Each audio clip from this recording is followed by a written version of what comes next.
Aleluia. Amém, Senhor. Tu és fiel, Senhor. Oh, aleluia. Glória a Deus. Aleluia. Mas antes eu vou ler o que está escrito aqui, Efésios 4:13. Até que todos alcancemos a unidade da fé e do conhecimento do Filho de Deus e cheguemos à maturidade. Atingindo a medida da estatura da plenitude de Cristo. Amém.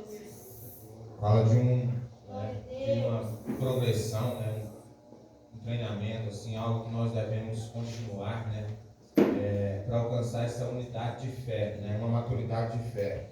E eu acho que nada mais perfeito do que esse texto que vamos ler aqui, porque aqui vai falar assim, vai contar uma história de uma viagem que Jesus estava fazendo junto com seus discípulos, no Marcos capítulo 4, versículo 35 em diante, que diz assim: e naquele dia, sendo já tarde, disse-lhes: passemos para a outra margem. E eles, deixando a multidão, o levaram consigo, assim como estava no barco, e havia também com ele outros barquinhos. E levantou-se grande tempestade de vento, e subiram as ondas por cima do barco, de maneira que já se enchia de água. E ele estava na polpa dormindo. Jesus estava dormindo na polpa do barco, em uma almofada. E despertaram-no, dizendo-lhe: Mestre, não te importas que pereçamos? E ele, despertando, repreendeu o vento e disse ao mar: Cala-te, aquieta-te. E o vento se aquietou, e houve grande bonança. E disse-lhe: Por que sois tão tímidos? Ainda não tendes fé? E sentiram um grande temor e diziam uns aos outros: Mas quem é este que até o vento e o mar lhe obedecem? Glória a Deus. Até aqui está bom, irmãos. Pode deixar a Bíblia aberta, porque de repente a gente vai observar algum versículo aí e poder se sentar. Senhor, nosso Deus e nosso Pai, meu Deus, aqui estamos, ó meu Deus, com o propósito, ó Deus, de servir ao Senhor, meu Deus, de receber algo de Ti esta noite, ó Pai, para que nós possamos cumprir o nosso propósito nessa terra, meu Deus, que é levar o que recebemos, doar o que recebemos de Ti, ó meu Pai. O Senhor diz, ó meu Deus amado, que veio para libertar, para salvar e para curar, meu Pai. Então, meu Deus, faça a Tua obra aqui nesta noite, ó meu Pai. Peço ao Senhor Espírito Santo, que conhece cada coração que está aqui nesta noite. Eu não sei como foi o dia de cada um, que se passou em seus pensamentos, meu Deus, mas o Senhor é poderoso, Pai, com a Tua palavra para discernir estes pensamentos, meu Pai. A Tua palavra, ela é poderosa, meu Pai. Então, ó Deus, peço ao Senhor que ara o nosso coração e vai preparando o nosso coração, meu Deus, para receber, ó meu Deus, a palavra que vem direto do Teu trono para nossas vidas nesta noite. Palavra esta de libertação, palavra de cura, meu Pai amado, palavra de salvação, meu Senhor. É isso, meu Deus, que o Senhor tem para nós. Nos apresentamos, ó Pai, sedentos, meu Pai, com sede de beber a água que o Senhor disse: quem tem sede, venha a mim e beba. Então, meu Pai, estamos aqui, ó meu Deus, sedentos, meu Pai, como corça, meu Pai, precisa da água. Nós também estamos aqui nesta noite. Dá-nos de beber, ó Pai, em nome de Jesus. Amém. Glória a Deus. Irmãos, essa viagem que o Senhor Jesus Cristo estava fazendo junto com os seus discípulos aconteceu depois de uma série de acontecimentos que antecedem esta viagem, né? Ele estava pregando para uma multidão de pessoas, né? Ele ensinou sobre a parábola do semeador, né? Sobre a parábola da candeia, sobre a parábola da semente, sobre a parábola do grão de mostarda, né? E em um dado momento ele de repente deixa aquela multidão e entra em um barco junto com seus discípulos, e outros barquinhos, outros barcos menores também o acompanhavam naquela viagem, né? E como lemos no texto, ele estava dormindo, né? Depois de um longo ensinamento, né? Provavelmente ele estava cansado e deitou na polpa do barco para descansar e dormir, né? Há um tempo atrás eu estava fora do país, estava na Irlanda, né? Acho que uns 4, 5 meses atrás, não tinha, 4, 5 meses atrás, eu liguei para o nosso pastor e tivemos uma boa conversa, né? E algo me veio, né, sobre o propósito do ano passado da igreja, né, que Deus deu a visão para a igreja presbiteriana, né? E eu falei uma frase para o pastor, né? Eu disse assim que quando a visão do propósito é clara, a missão ela tem sentido.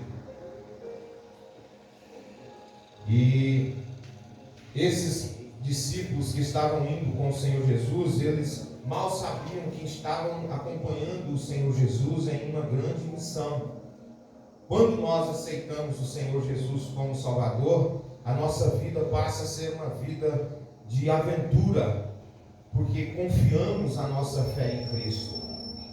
Muitas pessoas julgam que aceitar o Senhor Jesus Cristo é simplesmente sofrer em uma cruz, como Ele sofreu. Não, Ele já sofreu por nós, né? Tem uma vida de lutas? Tem, mas é uma vida de aventura, porque você tem a garantia. É diferente de você fazer algo fora da presença de Deus. Quando você está servindo ao Senhor, você tem a garantia. Você está servindo o Rei dos Reis. Ele manda você ir. E Jesus toma aqueles homens, né, de variadas profissões, né, Pedro, André, Tiago, João, pescadores, homens experientes em viagens de pesca, né, ficar semanas fora de casa pescando em barcos. Ele promete a eles que fariam deles pescadores de homens.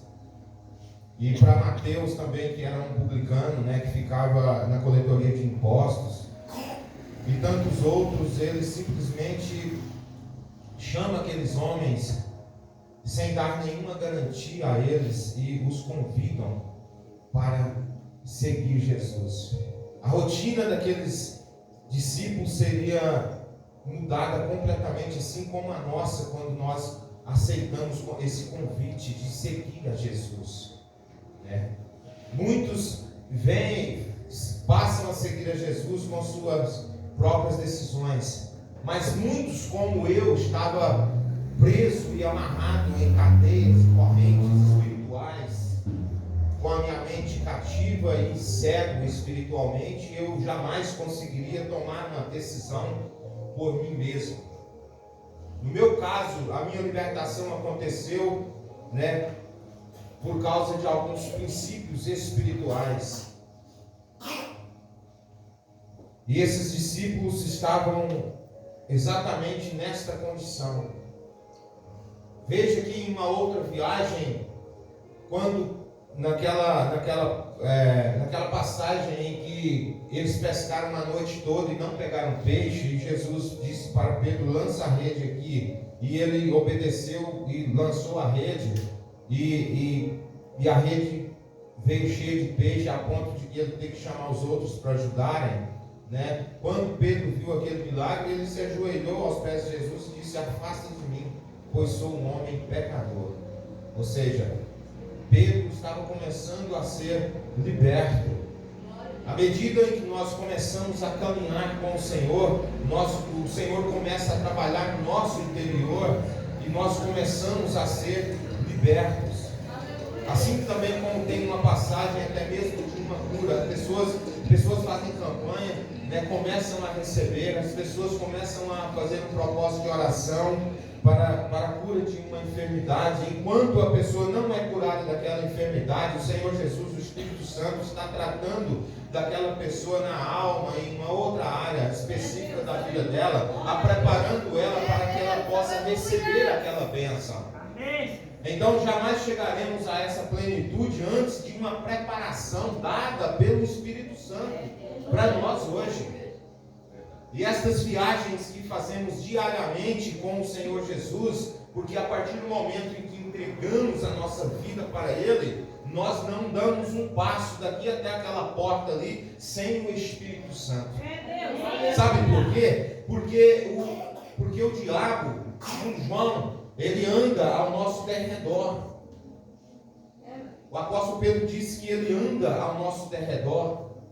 O próprio Jesus disse que ele veio, né, para matar, roubar e destruir. Então ele não descansa, ele não dorme. Só que ele não pode tocar na sua alma, porque ele não tem permissão para isso. Mas ele pode devastar, causar uma destruição na vida daquelas pessoas que não entregam as suas vidas para o Senhor Jesus ou negligenciam viver sobre essa sombra do Onipotente, sobre os cuidados do Senhor. Então nessa viagem acontece algo que, né, até hoje, se tivesse um cientista aqui ouvindo esta palavra agora, né, quando eu li aqui no versículo de número 39 que Jesus estava dormindo tranquilamente diante de uma tempestade, o barco já se enchia de água, os discípulos ficaram apavorados e acordaram ele, e ele simplesmente falou com o vento: aquieta-te. Falou com o mar: acalma. Aleluia.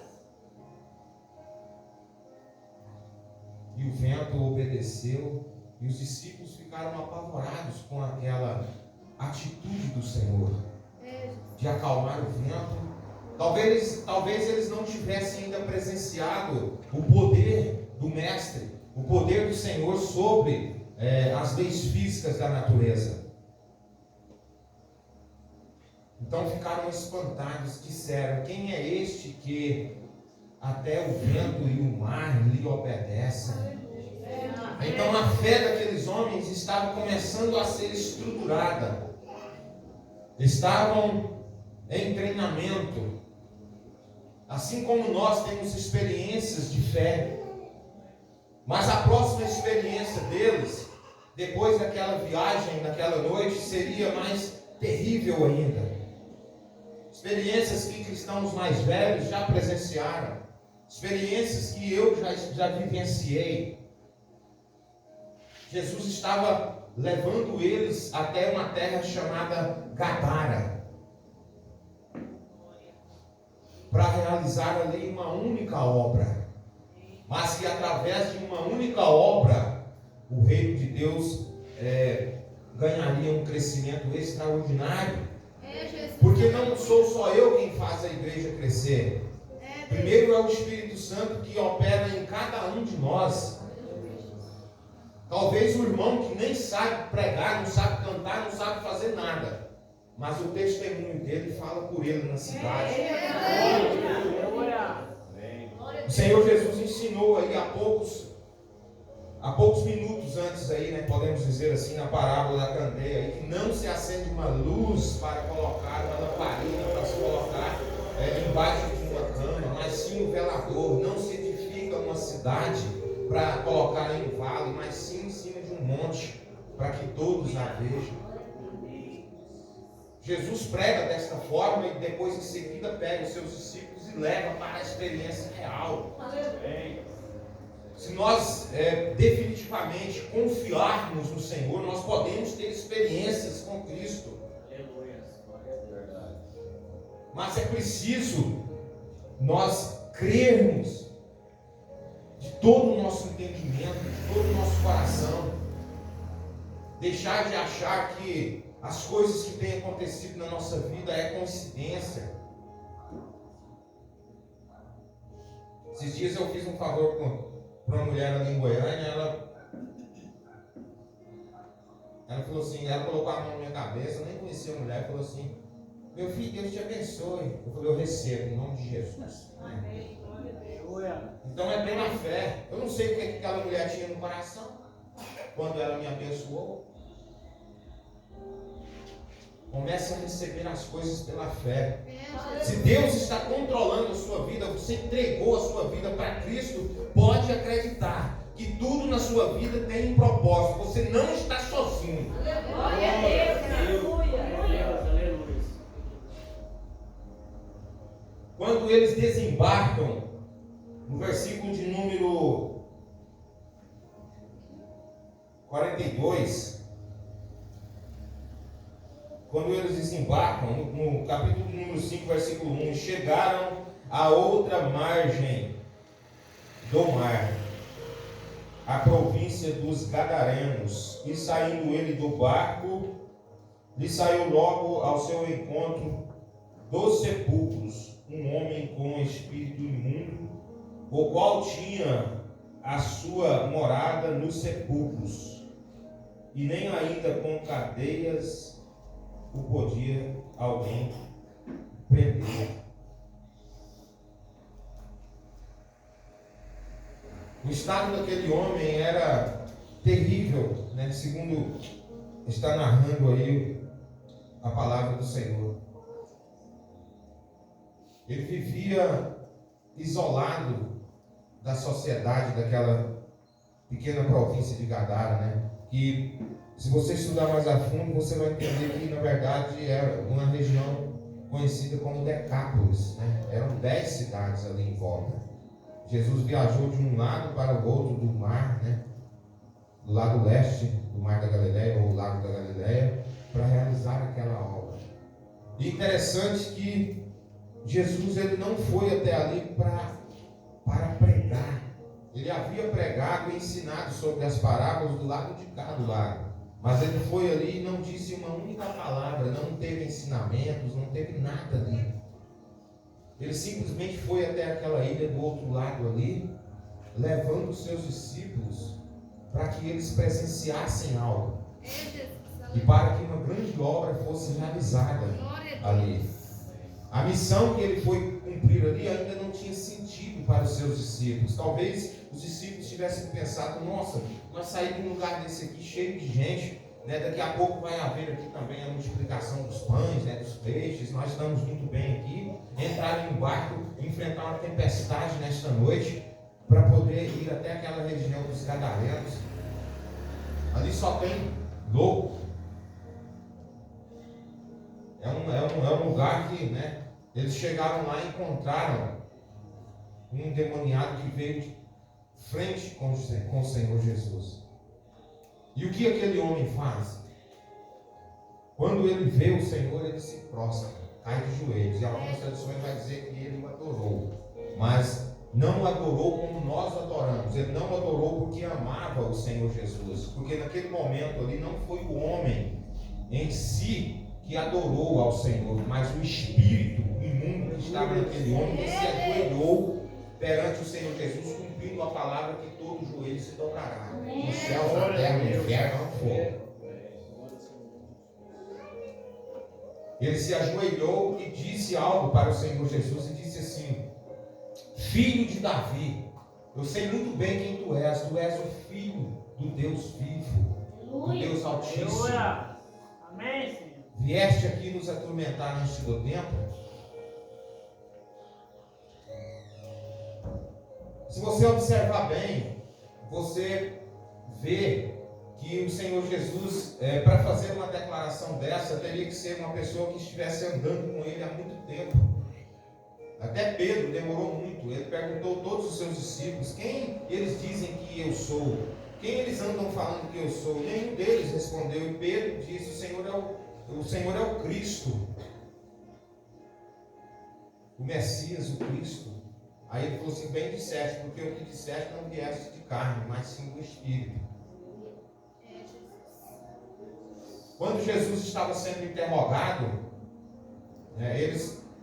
Pilatos mesmo dizendo a ele assim: fala, você é o Cristo.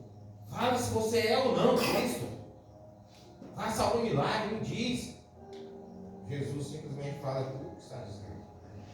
Então, não era comum o que acontece ali. Jesus chega em uma ilha, em um lugar onde ninguém o conhecia, e aquele homem diz: sei muito bem quem tu és. Quem estava falando era o espírito imundo. Quem conhecia ele desde a eternidade e sabia do propósito final para eles, que era o lago de fogo. Porque Deus não criou o lago de fogo para nenhuma pessoa, mas sim para esses espíritos que têm arrastado muitas pessoas junto com eles. Porque no meu caso, eu teria sido arrastado junto com eles se eu não tivesse caído em si.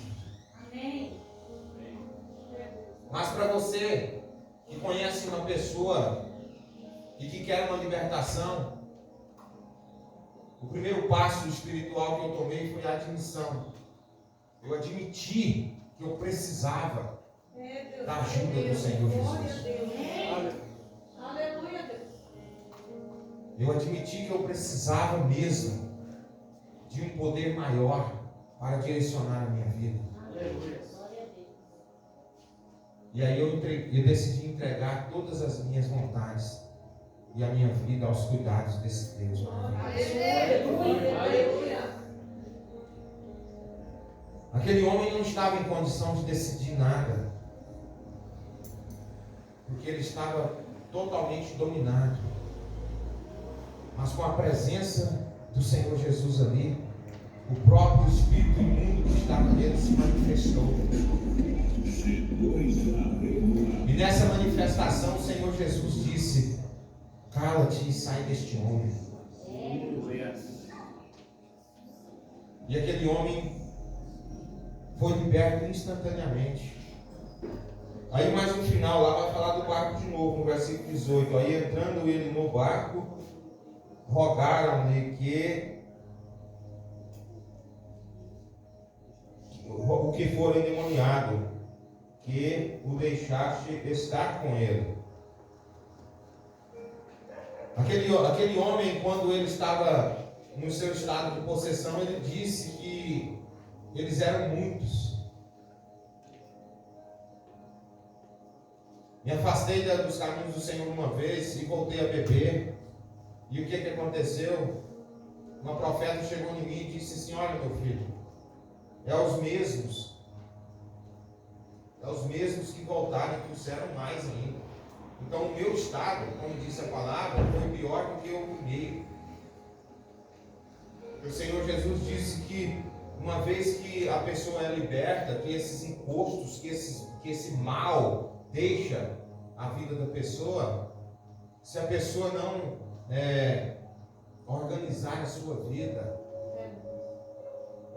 com o tempo eles andam por lugares áridos e depois voltam para aquela casa e encontram ela vazia e ornamentada, e ali eles trazem mais 7 com eles, e o estado daquele homem se torna pior do que o primeiro.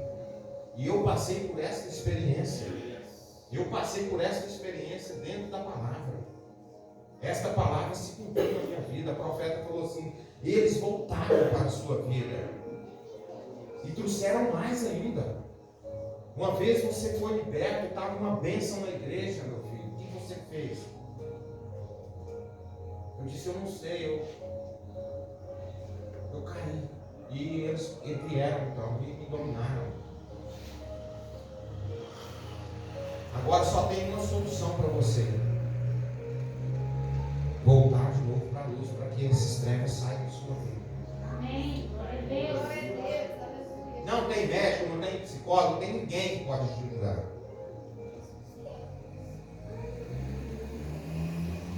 Se é espiritual, é só Jesus. Se é espiritual, é só Jesus Cristo.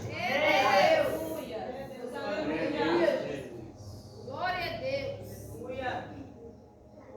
Glória a Deus. Jesus, os próprios demônios pediram ao Senhor que deixassem, eles rogaram ao Senhor Jesus que não os expulsassem para essas regiões áridas, onde eles não fariam, não poderiam, possuir algo. Então Jesus deixou que eles fossem para aqueles portos. Mas até nisso Jesus tinha um propósito. Era uma manada de 2.000 porcos, mais ou menos. Todos eles se precipitaram, desceram no precipício e caíram no mar. E morreram. E aquele homem foi liberto. Então as pessoas que viram aquela cena, obviamente que os discípulos estavam ali também presenciando aquela cena. Eles viram aquela cena, as pessoas viram aquilo e saíram contando nas cidades. Ali eram decápolis, 10 cidades, muitas províncias. Então eles saíram contando o que aconteceu ali, porque foi um fato. E agora lá na mulher de Samaria, em João capítulo 4, Jesus faz algo extraordinário na vida dela, mas Jesus ainda fica ali mais 2 dias ainda, e ele prega, ela prega e ganha as multidões todas.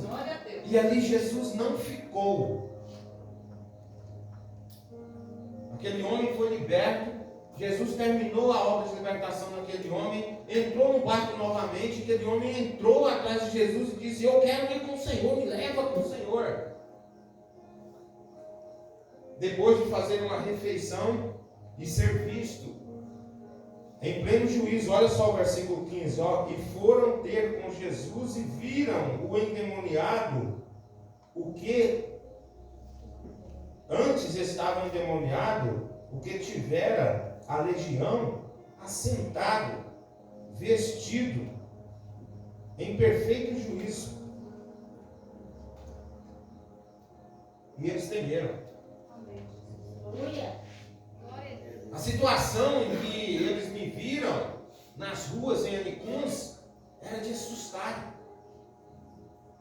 Hoje eu paro para abastecer o meu carro lá no posto, aonde eu chegava às 6 da manhã e pedia 600 ml de etanol para beber todas as manhãs, porque os botecos não tinham aberto ainda, não tinha cachaça para tomar. Então eu já ia direto no posto. Chegava lá, as meninas que trabalhavam lá, eu pedia para elas para mim 600 ml de álcool, de etanol. E aquilo ali eu bebia até 8 horas da manhã para controlar os nervos. Elas falavam: não, Júlio, nós não pode fazer isso com você, não, isso vai te matar, cara. Eu falei: pois pode matar, mas eu quero. Eu não tinha admitido ainda que eu precisava. O primeiro passo é admitir que a minha vida tinha se tornado incontrolável.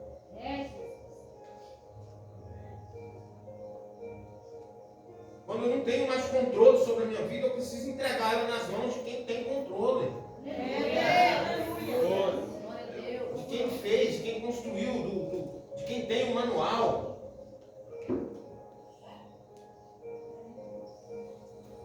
Casamentos estão à beira da ruína porque não entregam o controle para quem sabe de todas as coisas.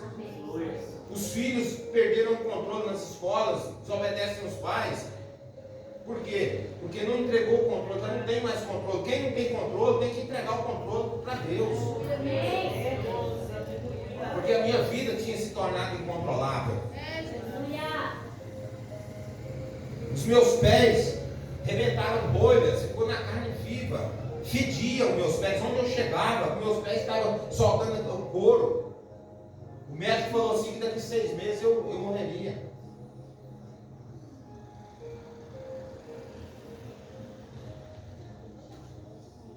E Jesus fez uma obra grande na minha vida. Ele me libertou. Ele me salvou. Ele me deu a revelação da sua palavra. Ele falou comigo exatamente o que ele fez e por que ele fez. E da forma que ele fez. Então não questione a forma que Deus está trabalhando na sua vida. Glória a Deus. Aleluia. Simplesmente entrega. Se não houver a entrega, não há como Deus me ajudar.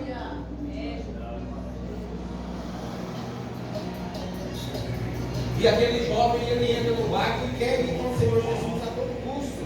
Porque no Senhor ele achou proteção, ele achou a libertação, ele experimentou a lucidez, ele experimentou a liberdade, as cadeias. Eles tentavam amarrá-lo com correntes físicas naquela cidade,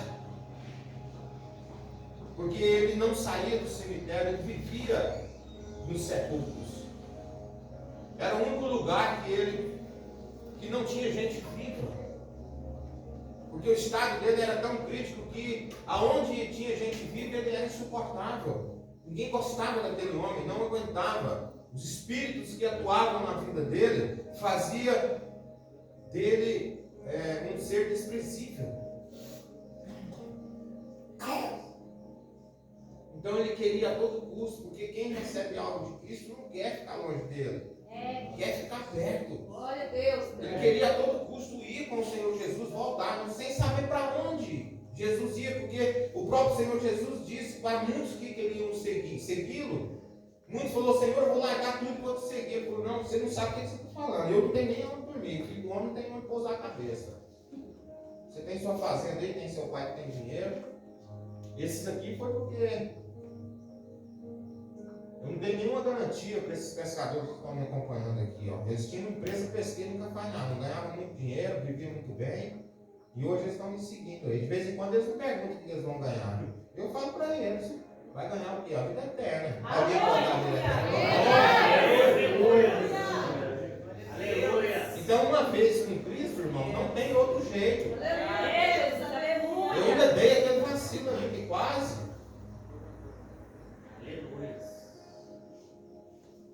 Não vacile os seus pés. Saúde. Aleluia. Fica firme. Vivendo cada experiência. Vive hoje na presença de Cristo. Não se preocupe com o amanhã. Mateus 6:34. Jesus falou: não andeis ansiosos, nem perturbados com o que haver de comer ou vestir. Ele provê todas as coisas para a sua vida. Nada passe de hora, irmãos.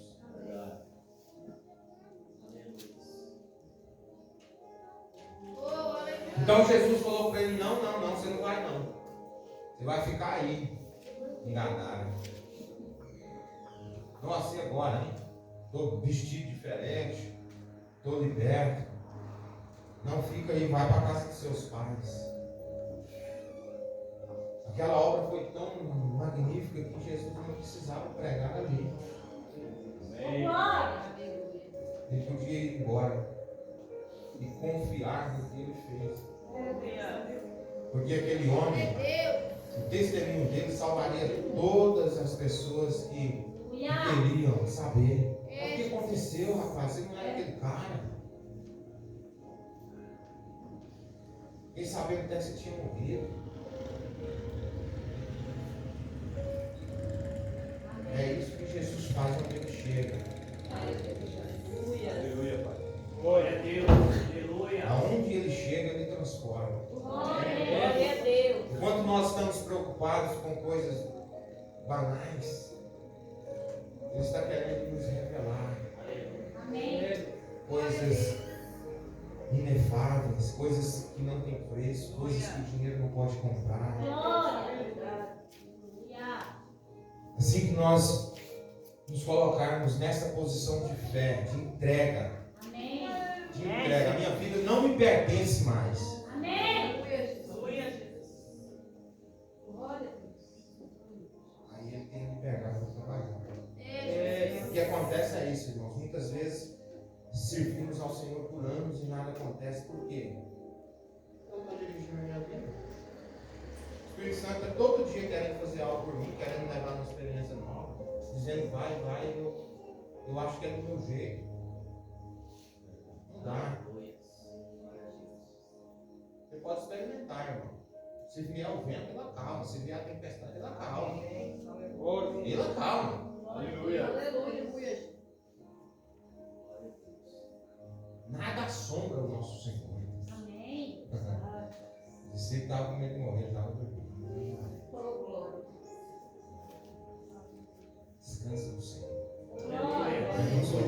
Aleluia. Amém. Glória.